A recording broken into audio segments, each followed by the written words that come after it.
that the speeches delivered during the plenary sessions of the Shangri-La dialogue, as well as the answers given to questions, but also the questions themselves, are on the floor to ask a question.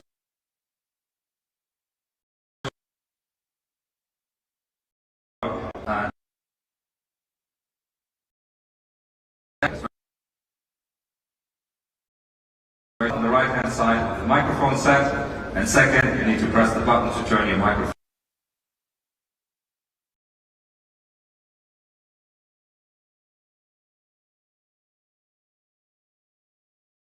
Here, not a hot mic. When I select you from the list, the microphone on here will turn red, and then you have an opportunity. Questions short and crisp to generate meaningful answers. Circuit back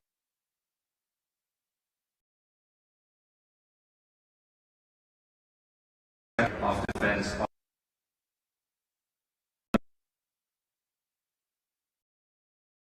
has traveled to the region in March, and it's great that he is back for the Shangri-La dialogue to speak about U.S. ambitions and priorities for the Indo-Pacific. Mr. Secretary, we're truly honored to have you here at the 22nd ISS Shangri-La dialogue. The podium is yours.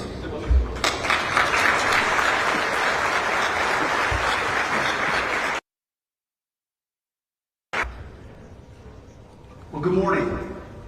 It is great to be in Singapore. And Bastian, thank you very much for the warm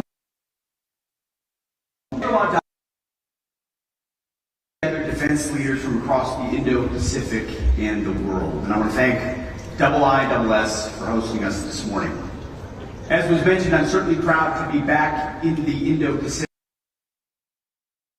Secretary of Defense. And I'm going to keep coming back and back and back again. You're stuck with me.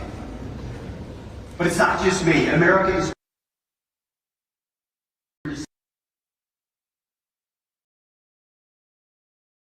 have been since the earliest days of our republic.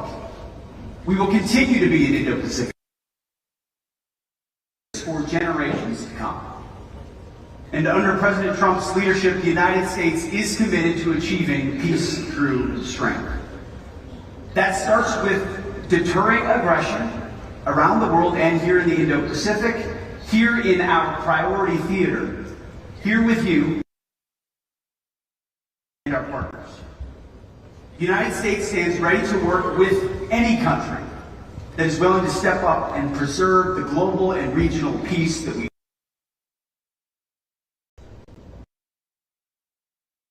about our shared purpose, our shared commitment to peace, our shared dedication to a free and open Indo-Pacific. So this morning, I'd like to share for the Indo-Pacific. You see, my job is to create and maintain decision space for President Trump, not to purport to make decisions on his behalf. Great military leaders from the United States military, that our chairman of the Kane understands how to take a global look, globally integrate American interests and American power regionally and internationally. And of course, we're joined by our Indo-Pacific Commander Admiral Sam Paparo, America's fighting general in the Pacific. It is our job, the three of us and the entire Defense Department, to keep our military strong and create options. President Trump was elected to apply America First on the world stage. You know, getting a chance to watch him firsthand in the Oval Office and around the world is incredibly fortunate to have an American president with the combination of being a peace seeker and a strong leader. President Trump has the unique ability to make possible things that seem impossible, moving the Overton window. He's the ultimate deal maker. President Trump gave me a peace through strength. To accomplish this mission, our overriding objectives have been equally clear.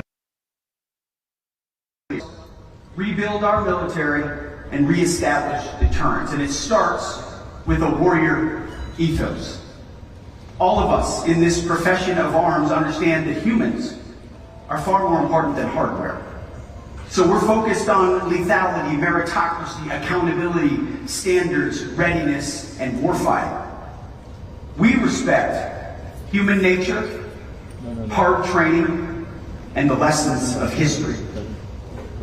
Our combat formations will be trained and skilled. Our standards will be high and unwavering. If you can do the job, you'll be in our formation. If you can't, you are not. Colorblind, gender-neutral, merit-based.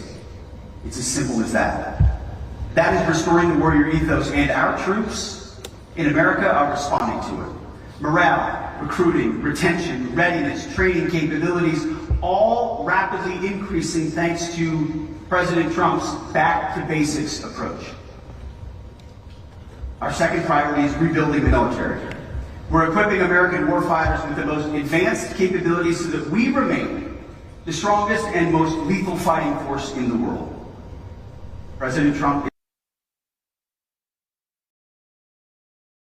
next year to do this, a 13% increase in American defense spending. The Golden Dome for America, our new 6th generation fighter, the F-47, our new stealth bomber, the hypersonics, drones, the best military equipment in the world. We're reviving our defense industrial base and investing in our shipyards. We're rapidly fueling emerging technologies that will help us remain the world leader for generations to come. We are stronger, yet more agile than ever before. When our opponents know that our military is armed with the most capable weapon systems, wielded by skilled warriors with the will to prevail, they are less likely to challenge us on the battlefield, which is the point. This leads to the third objective, which is reestablishing deterrence. Under the Biden administration, the world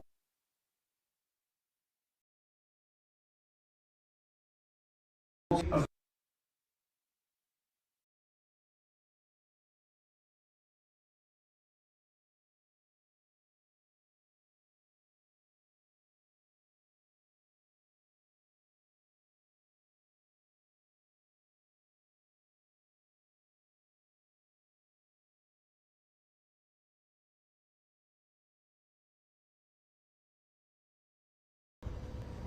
and a Secretary of Defense that was AWOL for a week. That ends now. Not anymore. We are reestablishing deterrence around the world, but credible deterrence starts at home, like our historic Golden Dome for America. And it starts at our borders. Border security for us and for all of you is national security. So we've surged troops to our southern border, and we'll have 100% operational control of theirs soon enough. We spent 2 decades patrolling other borders. It's time to prioritize the defense of our own. We're also increasing security in the Western Hemisphere, taking back the Panama Canal from malign Chinese influence. It is key terrain, after all. China did not build that canal. We did. And we will not allow China to weaponize it or control it. Deterrence starts in our own backyard. But beyond our borders and beyond our neighborhood, we are reorienting toward deterring aggression by communist China. We'll talk a little bit more about that in a minute. But elsewhere and around the world, we are engaging with, enabling, and empowering our allies, sometimes with tough love, but love nonetheless. We're pushing our allies in Europe to own more of their own security, to invest in their defense, things that are long overdue. We still believe the N in NATO stands for North Atlantic, and that our European allies should maximize their comparative advantage on the continent. And thanks to President Trump, they are stepping up. An alliance cannot be ironclad if in reality or perception it is seen as one-sided. That is changing, and that is very important. And as our allies share the burden, we can increase our focus on the Indo-Pacific, our priority theater. You see, here in the Indo-Pacific, our futures are bound together. The prosperity and security of the American people are linked to those of your people. We share your vision of peace and stability, of prosperity and security. And we are here to stay. And as a matter of fact, we are here this morning, and somebody else isn't. But for a generation, the United States ignored this region. We became distracted by open-ended wars, regime change, and nation building. I had a front row seat as a soldier in Iraq and Afghanistan. These costly diversions lacked clearly defined goals and were not tied to vital and core American interests. President Trump is changing that. We are not making the same mistakes, not this generation and not now. We are done with that approach. We're focused on delivering for the American people, on safeguarding their security, on protecting their economic interests, and on using common sense to preserve peace in the Indo-Pacific. You know, standing here in Singapore, I think this approach lines quite well with the pragmatic style of Singapore's legendary Prime Minister, Lee Kuan Yew. Across 3 decades, he built this country into one of the world's most important hubs of finance and innovation. Like the late Prime Minister, President Trump's approach is grounded in common sense and national interests, built on a willingness to work with others while respecting mutual self-interest, and informed by an understanding of military strength, but shaped by a preference for engaging on the basis of commerce and sovereignty, not war. These two historic men share a willingness to challenge old ways of doing things that no longer make sense. We refuse to accept any paradigm that makes conflict inevitable. As President Trump said in Riyadh, a historic speech in Saudi Arabia, America does not have or seek permanent enemies. Under President Trump's leadership, we are applying this common sense approach to defense here in the Indo-Pacific and throughout the world. And we believe the results speak for themselves. President Trump is leading European allies to step up in their own defense, as I mentioned. He is striking new, fairer trade deals that protect Americans while providing a lasting and secure basis for commerce. Not to mention resilient, anti-fragile, and reliable supply chains for our and your defense needs. He's also rebalancing security and defense arrangements with key allies in the region. This enables all of us to benefit from the peace and stability that comes with a lasting and strong American presence here in the Indo-Pacific. These benefits, they only multiply when our allies and partners are also strong. As President Trump also said in Riyadh, the United States is not interested in the moralistic and preachy approach to foreign policy of the past. We're not here to pressure other countries to embrace or adopt policies or ideologies. We're not here to preach to you about climate change or cultural issues. We're not here to impose our will on you. We are all sovereign nations. We should be able to choose the future we want to build. We respect you, your traditions, and your militaries. And we want to work with you where our shared interests align for peace and prosperity. On this sure foundation of mutual interest and common sense, we will build and strengthen our defense partnerships to preserve peace and increase prosperity. But a threat gathers. As we all know, strength and security underpin peace and enable prosperity. And our common sense approach to achieving security, achieving peace through strength, requires seeing things crystal clearly. It requires confronting obvious truth about the threats that we face in the Indo-Pacific, and it requires meeting those threats with a very real sense of urgency. So before we get to those hard truths, and to make sure for our friends in the press our words are not misconstrued as they so often are, let me begin by saying we do not seek conflict with Communist China. We will not instigate nor seek to subjugate or humiliate. President Trump and the American people have an immense respect for the Chinese people and their civilization. But we will not be pushed out of this critical region. And we will not let our allies and partners be subordinated and intimidated. China seeks to become a hegemonic power in Asia, no doubt. It hopes to dominate and control too many parts of this vibrant and vital region. Through its massive military buildup and growing willingness to use military force to achieve its goals, including gray zone tactics and hybrid warfare, China has demonstrated that it wants to fundamentally alter the region's status quo. We cannot look away, and we cannot ignore it.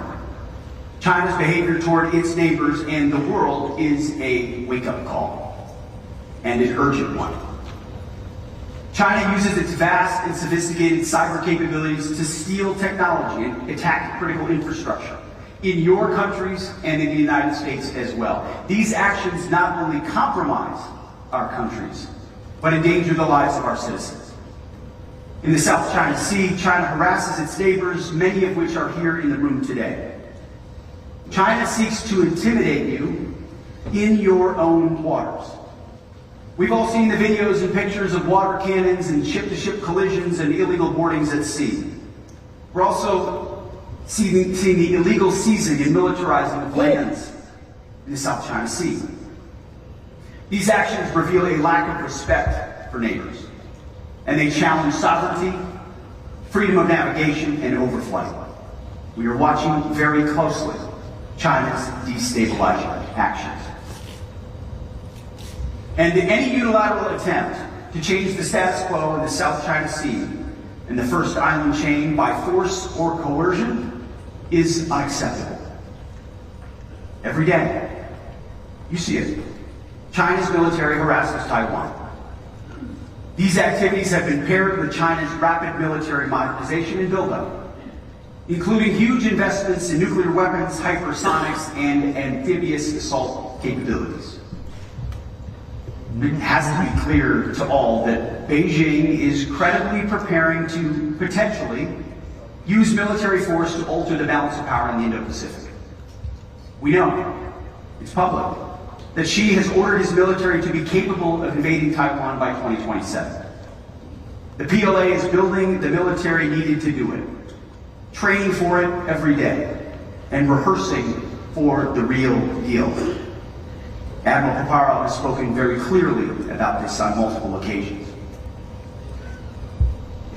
Again, to be clear, any attempt by Communist China to conquer Taiwan by force would result in devastating consequences for the Indo-Pacific and the world. There's no reason to sugarcoat it. The threat China poses is real, and it could be imminent. We hope not, but it certainly could be.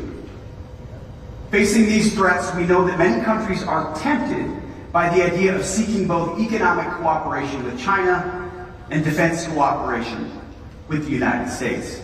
Now, that is a geographic necessity for many. But beware of the leverage that the CCP seeks with that entanglement.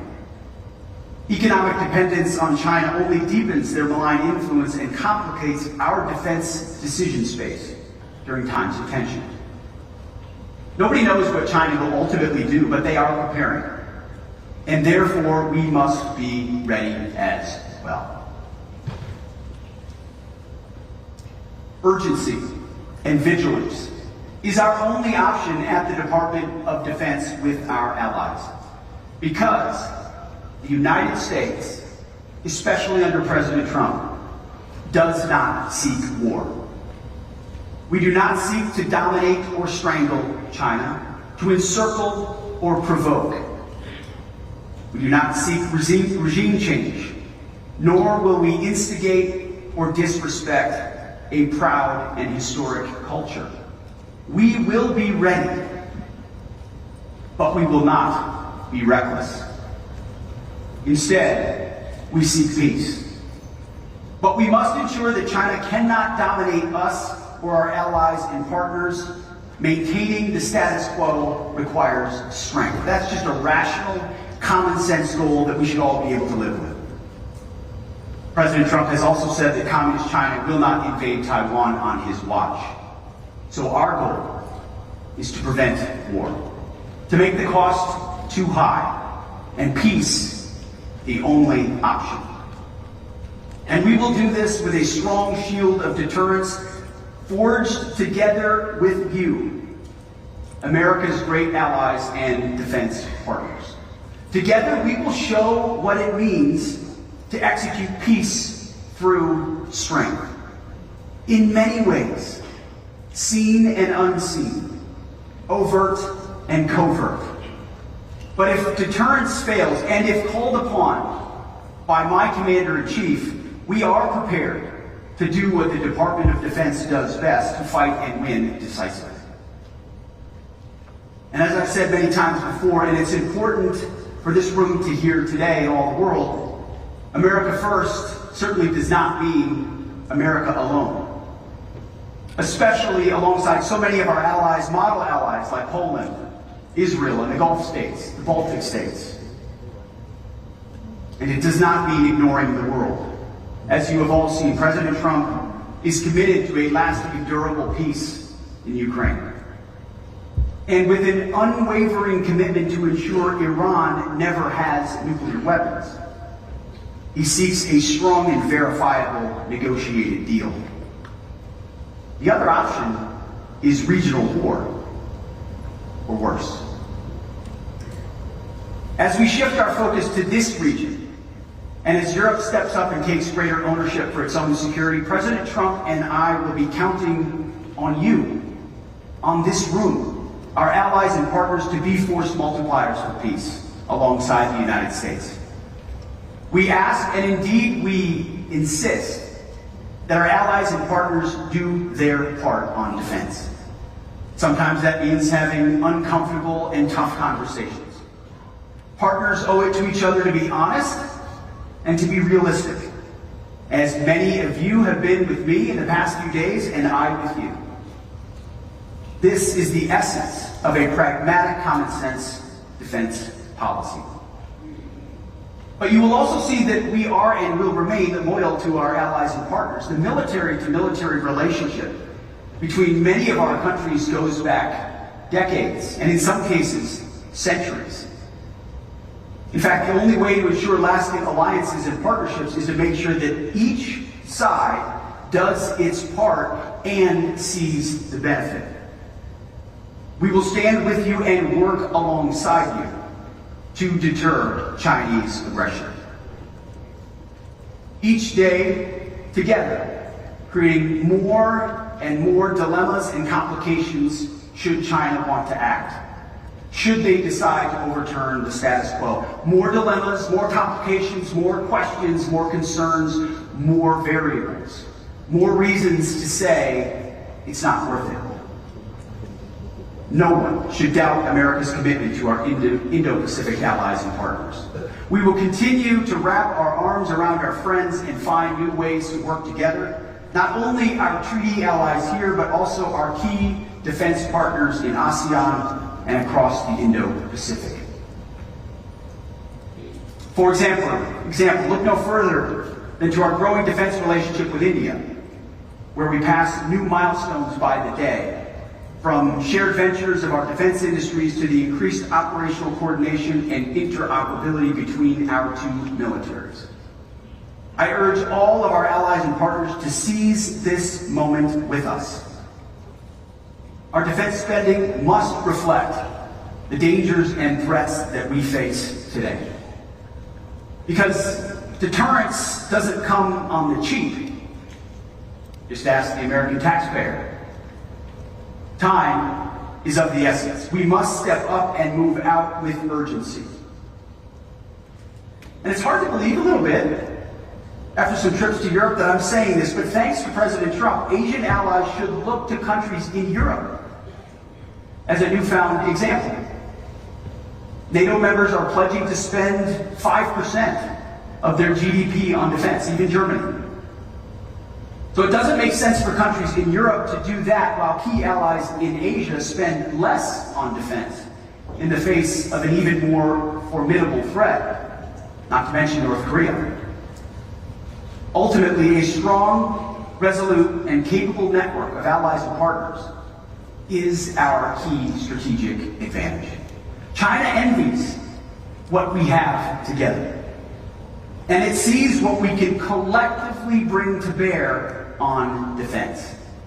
But it's up to all of us to ensure that we live up to that potential by investing.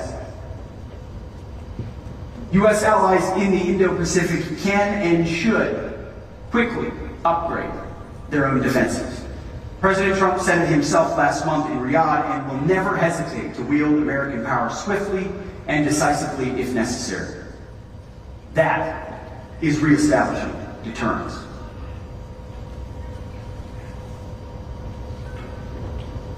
So we're doing this here in the Indo-Pacific in three distinct ways. And forgive me as I go into a little bit of detail. First, by improving our forward force posture. Second, by helping allies and partners strengthen their defense capabilities. And third, by rebuilding defense industrial bases. So first, the Defense Department is prioritizing forward posture, combat-credible forces in the Western Pacific to deter by denial along the first and second island chains.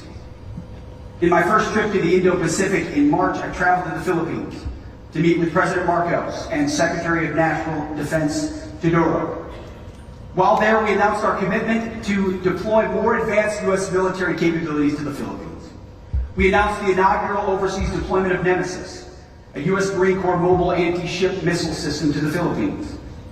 The 3rd Marine Littoral Regiment, one of the U.S. military's most capable and lethal formations, exercised Nemesis along with our Philippine allies.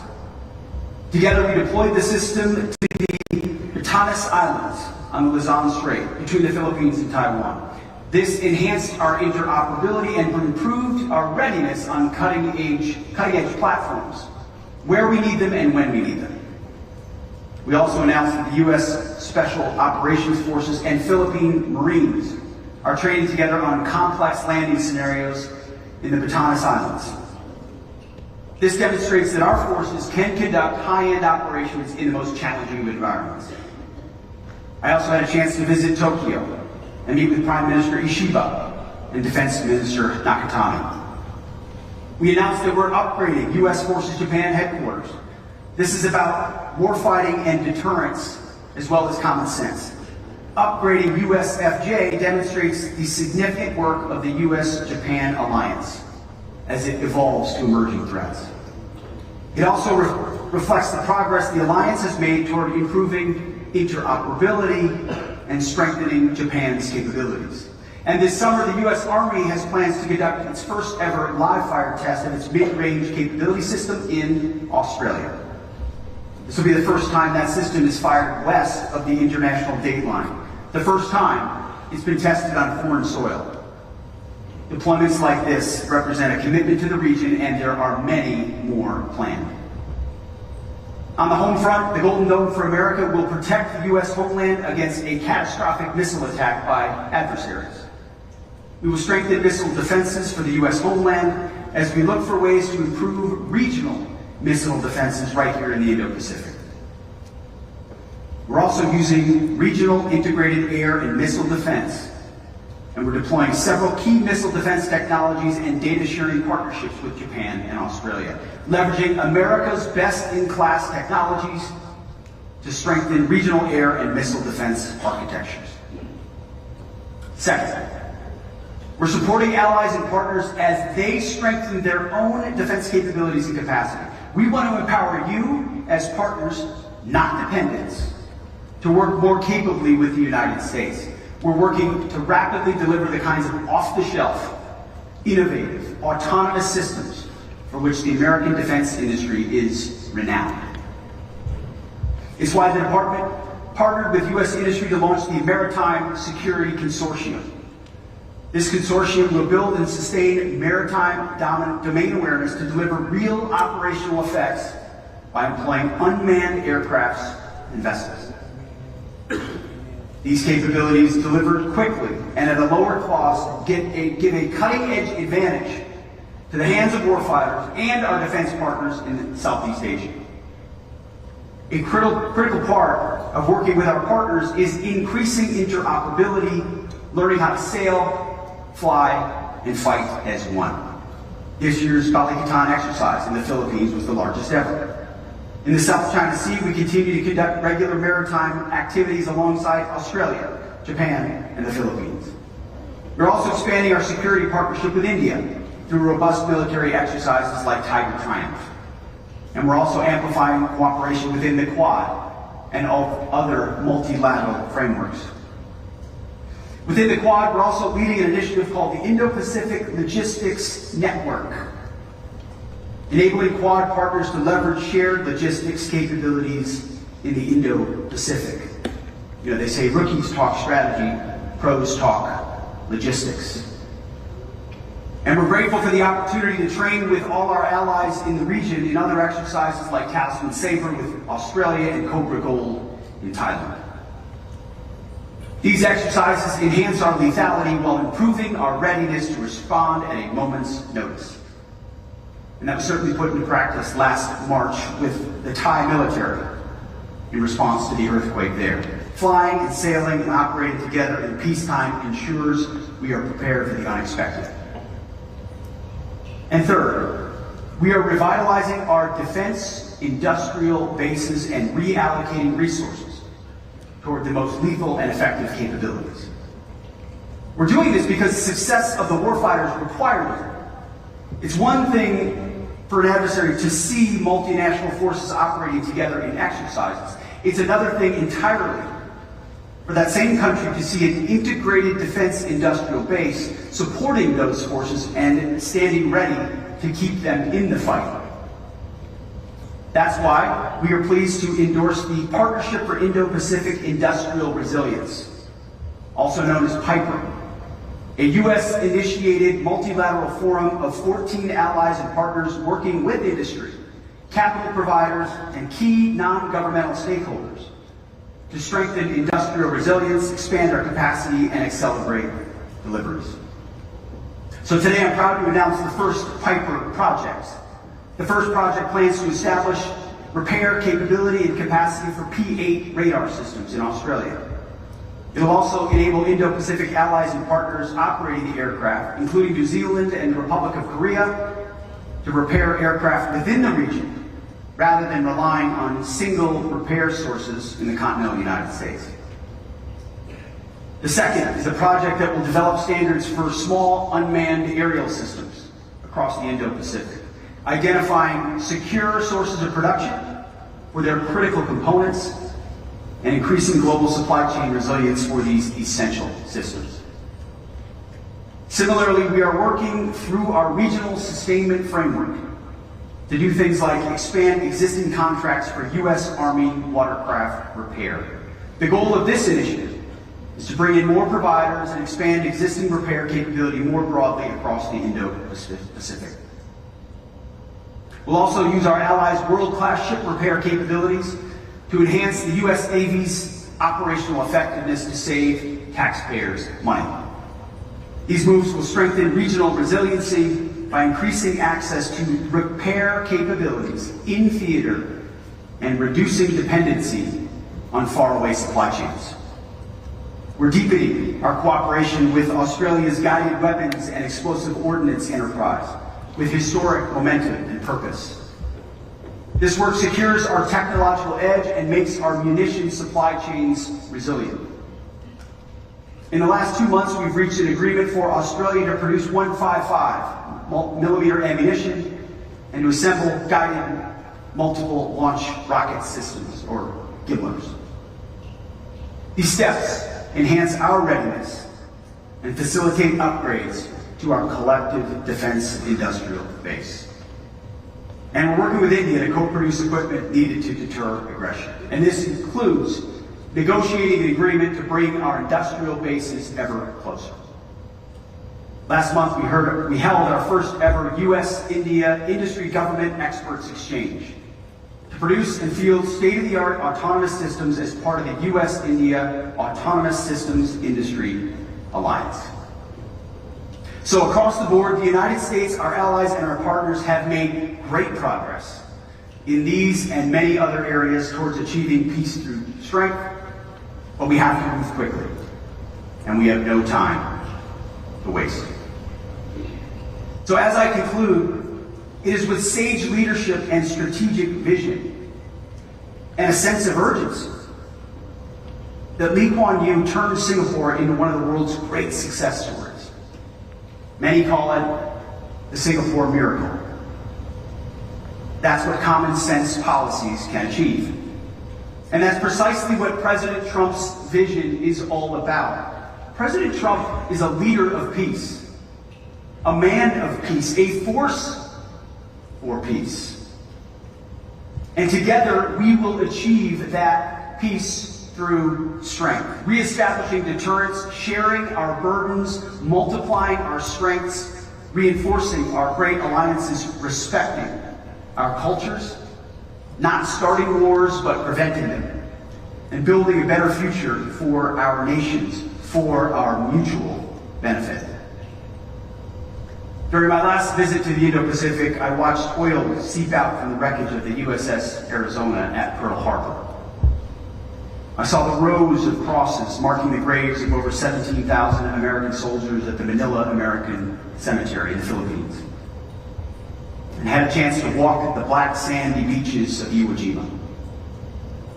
In these hallowed places, you can't help but immediately feel connected to the past, to the warriors who went before us. They gave their all for me, for men and women they never knew, for freedom and for peace. So as we mark 80 years since the end of World War II, we owe it to today's warriors, to our citizens, as we put our citizens first and you put your citizens first. We owe it to them, to our children and our grandchildren, to preserve this peace. The motto of my first platoon, first one I led, was those who long for peace must prepare for war. And that's exactly what we're doing.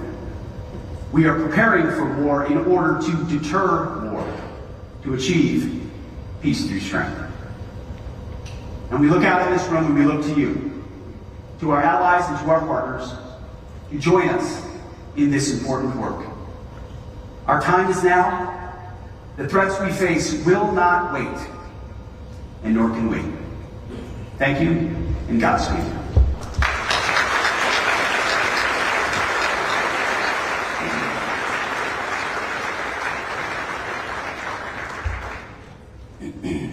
Secretary, thank you very much for what I think must rightly be described a major statement of policy and outlining the vision for the priority theater, as you called it, and offering everything from the overall ambition to the detail of how the U.S. Department of Defense under your leadership goes about this task.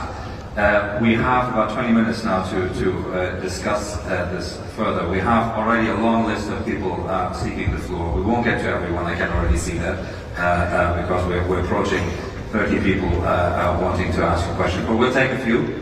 I'll then return to you to